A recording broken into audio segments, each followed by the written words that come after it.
ito, I go back to 2013. Siya yung, as we experienced na yung first, yung afternoon, yung simula ng conclave, isang vote lang ang nagagawa doon. Kasi nga, mahaba na yung oath-taking, and then, nung nakita ko yun, ganito palang kahaba. Noon kaunti pa kami, 119 lang kami. Ngayon, 133. Yun, tama. Pero noon, natagalan na ako, no? Sabi ko, bukas, 2 votes in the morning, 2 votes in the afternoon. Who knows, baka ganong katagal, mga ganon. Nagdala ako ng candy. Para kung kumukulo ang tiyan mo, edi may candy. Hindi pagka ko ng balot ko, pag upo ko, kain ako ng isang candy. Yung cardinal na katabi ko, inano ako, sini ko. In Italian, sabi niya, kaya portato nila Sistina, no? Ano raw ang dinala ko sa Sistine Chapel? Sabi ko, candy, caramel. Sabi, ma questo ragazzo, this little boy, bringing candies in the Sistine Chapel. Haba-haba ng minsan nagugutom ako. Ganyan. Tapos sabi niya, meron ka pa bang isa? Bigyan mo nga ako. Bigyan mo nga ako. Ay ko, kumari ka pa. Sabi, taga Colombia. Kaya pag nakikita kami hanggang ngayon, yun na naalaala niya. Pastor Ragazzo, this small boy na may candy.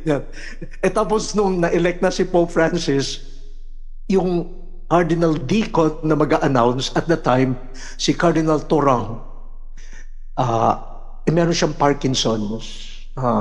Tapos yung speech niya medyo affected. Nung papalabas na kami, tapos sabi niya sa akin, kumapit sa akin, sabi niya, natakot ako, baka hindi marinig ng mga tao ang boses ko, baka hindi malinaw, kalmado ka lang, Eminence, kalmado ka lang. Dumukot ako na naman ng candy. Diba? Kumain ka ng candy. Para ma-relax ka. Ngayon din, lagi ako may baong candy. Meron na naman ako.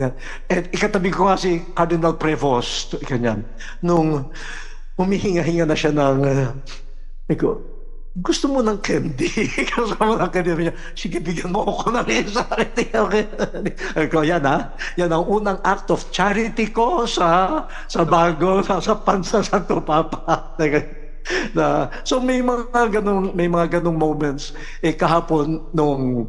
So while waiting for yung, di ba ano na niya yung kanyang name na gano'n, tapos meron pa kasing mga ibang meron akong at the back of yung may isang prayer yung ganitong poem.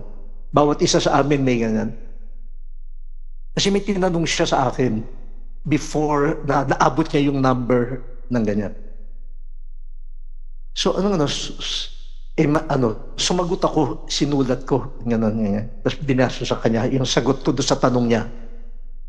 Tapos binasa niya, tapos ginawa niya, pinunit niya yung page kung saan ako sumulat. Di yung prayer book, yung aking guide, kulang na ng isang page. Ginawa niya, binigay niya sa akin yung kanyang, ayan, halit tayo. Ganyan. Tapos nung naging na siya, sabi ko, you owe me something. Pirmahan mo ito. Sabi niya, ito ang aking first signature as Pope. Leone, tinago ko, nasa akin. Hindi pa siya lumalaw. Tinago ko. May pirmahan ba kami hapon. Ganoon. So, nangyayari nga, and you have to show, lalo na sa kanya, yung humanity ba? Kasi you know how tayo nga diocese ang hawak natin, ang bigat-bigat namin.